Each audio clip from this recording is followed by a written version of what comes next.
Friends, we'll discussing regarding rainwater harvesting techniques related to rural and urban area.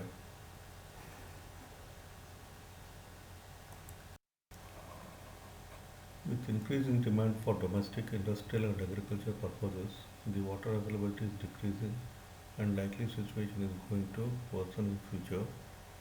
Moreover, for the past few decades, efforts have been made to increase irrigation in the country. This has resulted in poor exploitation of our water resources. To feed our growing population, we need to grow more food. In order to increase the food production, we need more and more water for irrigation. Our increasing urbanization and industrialization has also put additional demand for water. So we are in a demand for water in more and more quantity for the purposes of domestic use, agriculture, industrial, etc. And this is causing the water scarcity situation because we are unable to supply to the required demands. All the above factors have resulted in severe water scarcity in many parts of the country. Hence, it is important to prevent waste and conserve water. Thus, there is an urgent need for conservation of water. The different methods and techniques for groundwater recharge in urban areas and rural areas are as below. Urban areas, rooftop rainwater, runoff harvesting through recharge pit, recharge trench, tube well, recharge well. In urban areas, it is through gully plug, contour bunt, gabion structure, percolation tank, check dam or cement plug or nala bunt, recharge shaft, dug well recharge, groundwater dams, subsurface, dikes, etc. Groundwater recharge in rural areas. In rural areas, rainwater harvesting is taken up considering watershed as a unit. Surface spreading techniques are common since space for such system is available in plenty and quantity of recharged water is also large. Following techniques may be adopted to save water going waste through slopes, rivers, rivulets and nalas. Since in rural areas we have got plenty of land, we can go for the techniques like spreading of the water and allowing it to seep through the ground to recharge the groundwater. The techniques used are gully plug. Gully plugs are built using local stones, clay and bushes across small gullies and streams running down the hill slopes carrying drainage to tiny catchments during rainy season. Gully plug help in conservation of soil and moisture. The sites for gully plugs may be chosen wherever there is a local break in slope to permit accumulation of adequate water behind the bunds. So gully plug is a small structure using locally available material like stones, clay or the bushes to form a barrier across the small gully or a stream and to hold the water and to increase the moisture of the soil.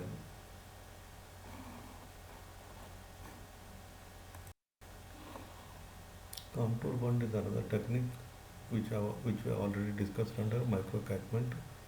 So contour bunds are effective methods to conserve soil moisture in watershed for long duration. These are suitable in low rainfall area where monsoon runoff can be impounded by constructing bunds on the sloping ground all along the contour of equal elevation. Flowing water is intercepted before it attains the erosive velocity by keeping suitable spacing between the bunds. So the bunds are constructed along the contour to hold the water during the rainy season and to avoid the erosion of the soil. Spacing between two contour bunds depends on slope, the area and the permeability of the soil. Lesser the permeability of soil, the flow should be spacing of the bunds. So the spacing between two contour bunds or the contour interval depends on the permeability of the soil and the slope of that area. Contour bundage is suitable on lands with moderate slopes without involving terracing.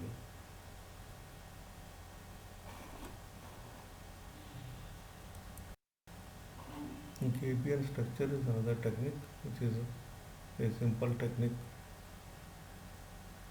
This kind of a check dam is commonly constructed across small streams to conserve stream flows with practically no submergence beyond the stream course. A small bund across the stream is made by putting locally available boulders in a mesh of steel wires and anchored to the stream banks. So the a mesh or the steel wires are anchored into the banks to hold the locally available boulders in the mesh, and this forms a barrier to hold the rainwater during rainy season, and the excess water is made to flow over because the structures are very small. The height of the structure is around 0.5 meter and is normally used in the streams with width of less than 10 meter. The excess water flows the flows over the structure, storing some water to serve as a source of recharge. The silt content of the stream water in due courses is deposited in the interstices of the boulder. With the growth of the vegetation, the bund becomes quite impermeable and helps in retaining surface water runoff for sufficient time after rains to recharge the groundwater body. The silt content, which is carried in the runoff in due course, gets deposited in the interstices or the white spaces of the borders, and also growth of the vegetation in the bund makes it quite impermeable and thus makes it to retain the runoff water for a sufficient time even after the rains to recharge the groundwater body. So here are the pictures of Gabion structure, the check dam. You can see the Gabion structure. The boulders are filled in a wire mesh to form a bund, and there is a provision for the excess water to flow over it. And you can see the check dam which may be constructed of a masonry or a concrete, and the excess water can flow over the check dams. Check dams are constructed across small streams having gentle slope. The site selected should have sufficient thickness of permeable bed or weathered formation to facilitate recharge of stored water within a short period of time.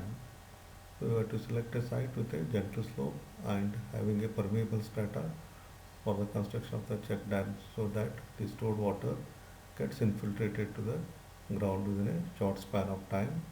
The stored water in these structures is mostly confined to stream course and the height is normally less than 2 meter. The height of the bunds, the check dams are usually about 2 meter or less than that, and the water is held in between the banks only.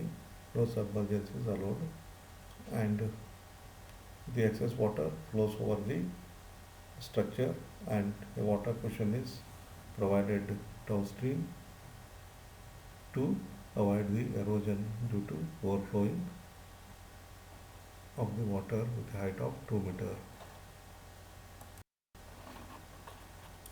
To harness the maximum runoff in the stream, series of check dams can be constructed to have recharge on regional scale. Clay-filled cement bags arranged as well are also being successfully used as barrier across small nalas.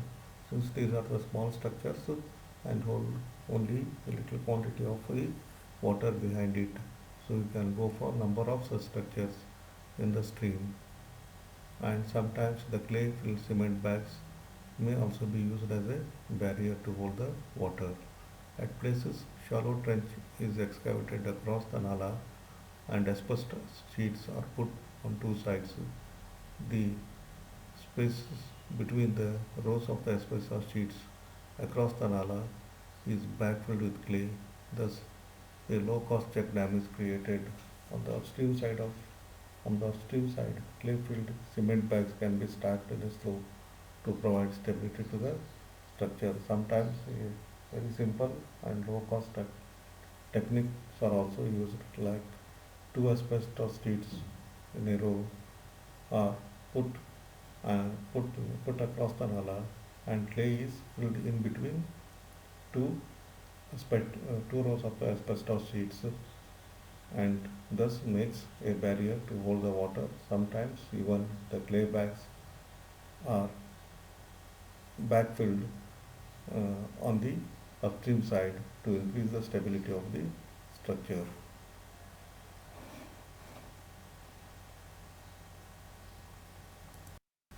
You can see the photographs of some Nala bund which are constructed with either masonry or concrete, and these are permanent structures, and you can see the water is made to uh, hold in between the banks. They are not spilling over the banks, and excess water is made to flow over the structure where a cushion is made to absorb the energy to avoid the scoring of the bed.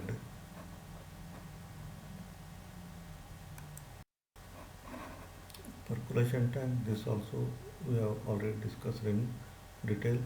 Percolation tank is an artificially created surface water body submerging in its reservoir a highly permeable land so that surface runoff is made to percolate and recharge the groundwater storage.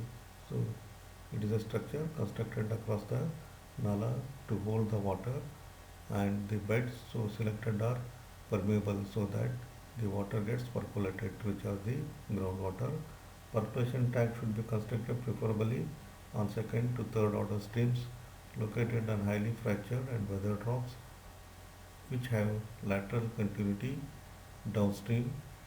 The recharge area downstream should have sufficient number of wells and cultivate a land to benefit from the augmented groundwater.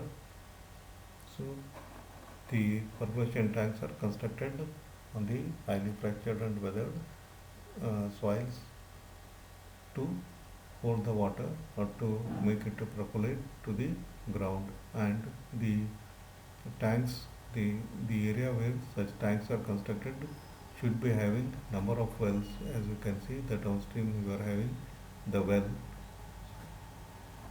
and you should have a cultivable area also so that the infiltrated well can be made used through the wells to cultivate that area.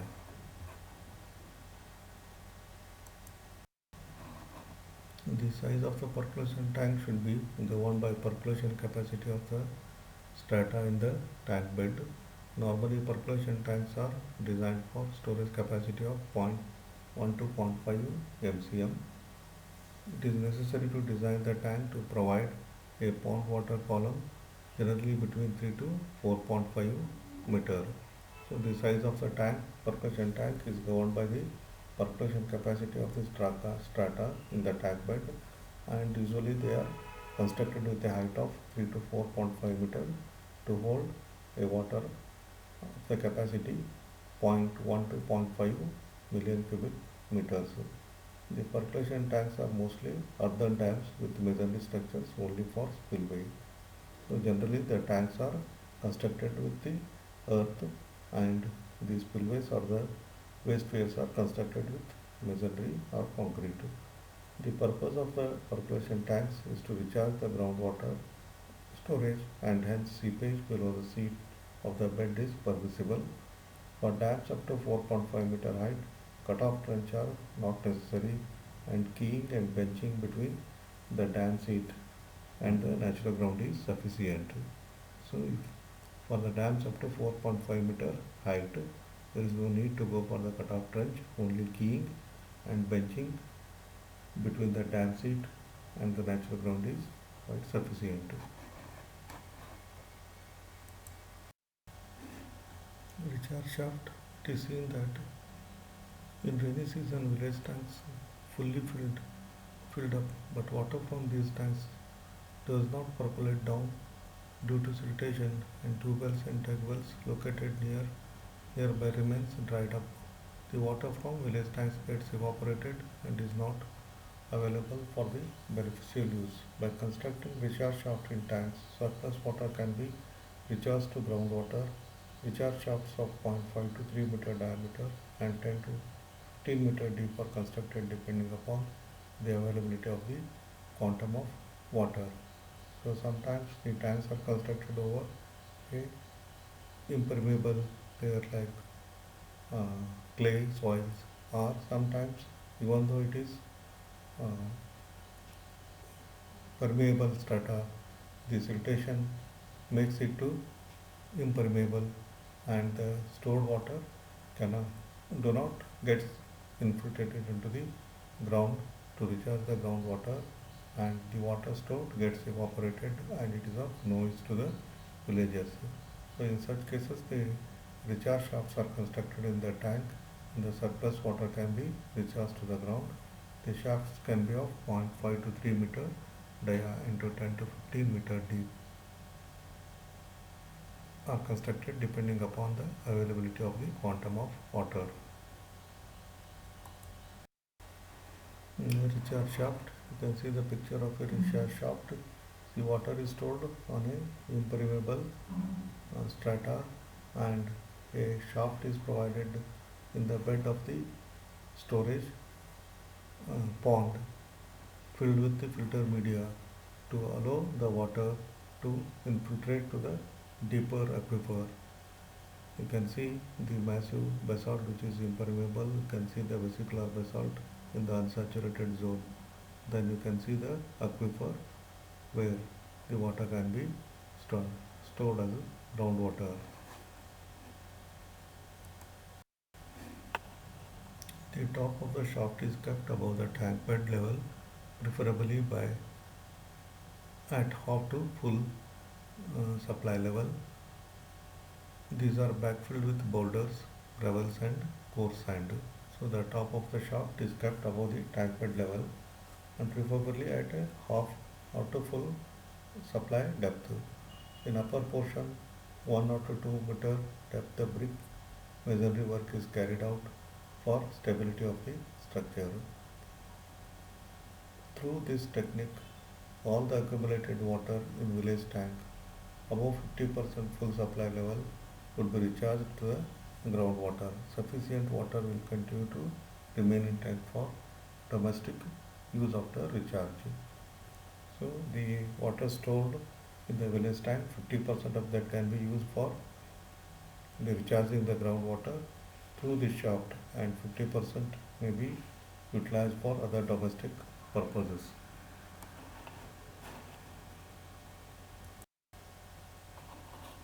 So recharge shaft is most efficient and cost-effective technique to recharge unconfined water overlain by poorly permeable strata. Recharge shaft may be dug manually if the strata is non-cave in nature. The diameter of the shaft is normally more than 2 meter. So this technique is efficient and cost effective to recharge the unconfined aquifer overlaid by a overly permeable strata. Recharge shaft may be dug manually if the strata of the non-caving structure. So if the strata is the non-caving structure, that the strata is quite stiff enough to have a vertical face, can be dug manually, and the diameter of a shaft is usually about 2 meter. The shaft should end in more permeable strata below the top impermeable strata. It may not touch the water table. So the shaft may extend up to the permeable strata or the unsaturated zone below the impermeable strata. It need not reach the water table. The unlined shaft should be backfilled initially with boulders, cobbles, followed by gravel and coarse sand. The filter media has to be filled into the shaft, and the lower courses will be with boulders and cobbles, and then in the middle gravel, and at the top it should be coarse sand. In case of lined shaft, the recharge water may be fed through a smaller conductor of pipe reaching up to the filter pack. These recharge structures are very useful for village ponds where shallow clay layer impedes the infiltration of water to the aquifer. So such structures are useful where you have got a clay layer or some other impermeable layer where the water has been stored, and the shafts can be provided in the bed of the uh, storage pond.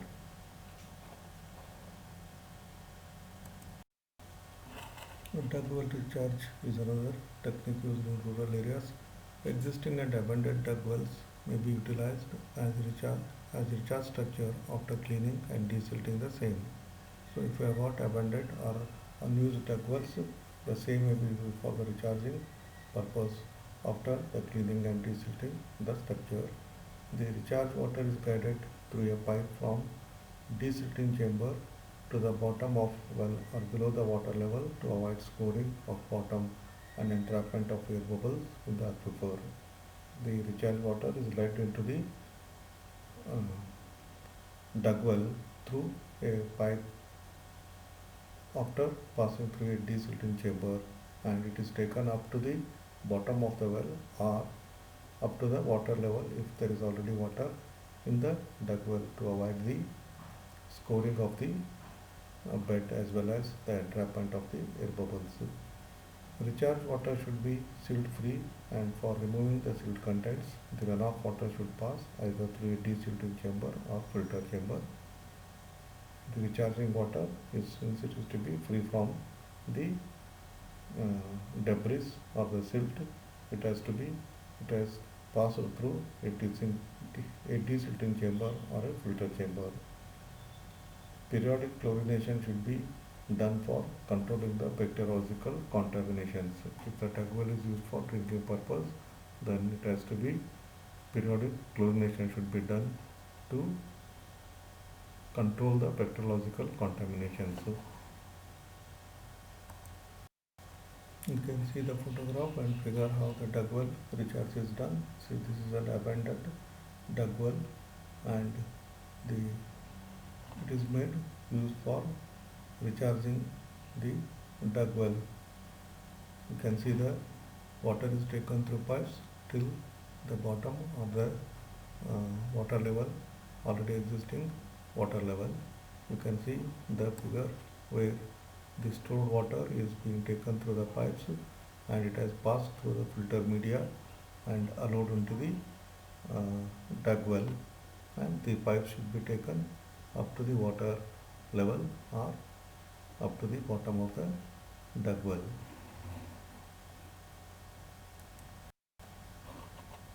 Groundwater dams or subsurface dikes. Subsurface dike or underground dam is a subsurface barrier across stream which retards the base flow and store water upstream below the ground surface. By doing so, the water level in upstream part of the groundwater dam rises, structure saturating otherwise dry part of the aquifer. So this is a technique where it is used to store the base flow water within the aquifer. So if I have got an aquifer where the horizontal movement or the base flow occurs, then you can provide a barrier below the ground level or the ground surface to arrest the movement, horizontal movement of the groundwater in that aquifer. And by doing so, the water level in the upstream part of the groundwater dam rises, saturating otherwise the dry part of the aquifer. The site where subsurface dike is proposed should have shallow impervious layer with wide valley and narrow outlet. Usually these are constructed below the nalas where there is a base flow. And the location should be such that they should have shallow impervious layer. The impervious layer should occur at a shallow depth, and it should have a wide valley with a narrow outlet. After selection of suitable site, a trench of 1 to 2 meter wide is dug across the breadth of the stream down to impermeable bed. So once the site is selected or the location is selected, then you can dig a trench of 1 to 2 meter width till the depth should be till you reach the impermeable bed. The trench may be filled with clay or brick concrete wall up to 0.5 meter below the ground level. Then the trench is filled with the clay or brick pads or the concrete wall up to 0.5 meter below the ground level. For ensuring total imperviousness, PVC sheets of 300 psi tearing strength at 400 to 600 gauge or low density polythene film of 200 gauges can also be used to cover the cutout dike faces. So to ensure the total imperviousness of the barrier, you can go for use of the PVC sheets or low density polyethylene film, and it is to be laid across the cutout dike faces. Since the water is stored within the aquifer, submergence of land can be avoided and land above the reservoir can be utilized even after the construction of the dam. So there is no loss of the surface area in this method because we are not storing the water above the ground surface, and everything is stored in the aquifer, as you can utilize the land surface land because it is not submerged. No evaporation loss from the reservoir and no siltation in the reservoir takes place. So there is no chance of evaporation loss and there is no siltation. The potential disaster like collapse of the dam can be avoided. Even if there are surface dams, then they can lead to some disasters when they break, and such uh, disasters can be avoided by providing the underground dikes.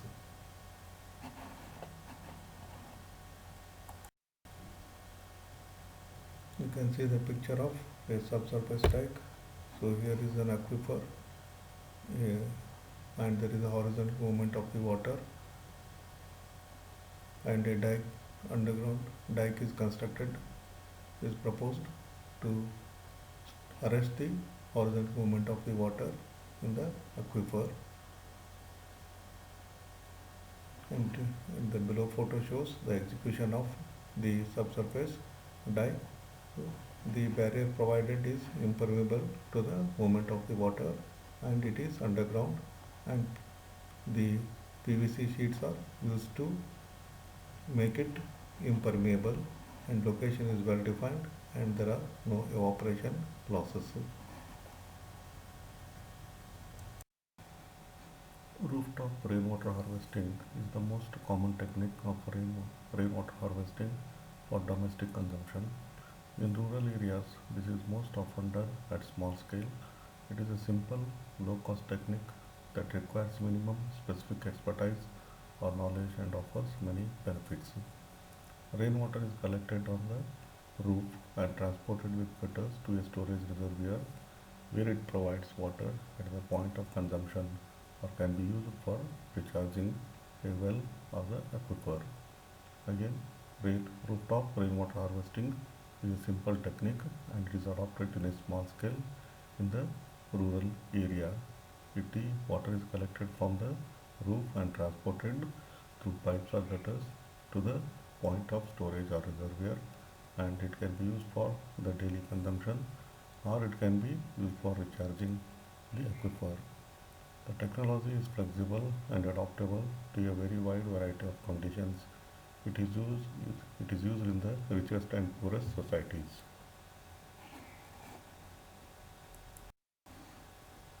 Each rainwater harvesting system consists of at least the following components: rainfall, a catchment area or roof surface to collect rainwater, delivery systems to transport water from the roof or collection surface to the storage reservoir. Storage reservoirs or tanks to store the water until it is used. An extraction device, like depending on the location of the tank, may be a tap, rope or a bucket or a pump. A infiltration device in the case the collected water is used for well or groundwater recharge.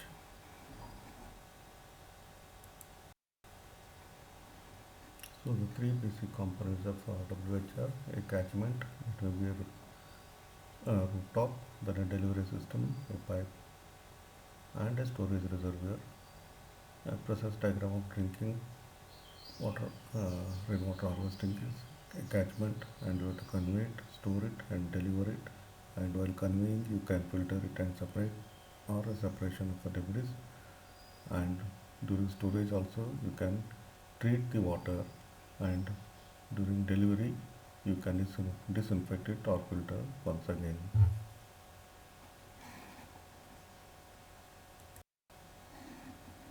Again, this is an illustration of water flow scheme for the rainwater harvesting. The basic components are again roof, gutters, first flush device or the first rain separator, rain barrel with filter and tap, and the recharge well.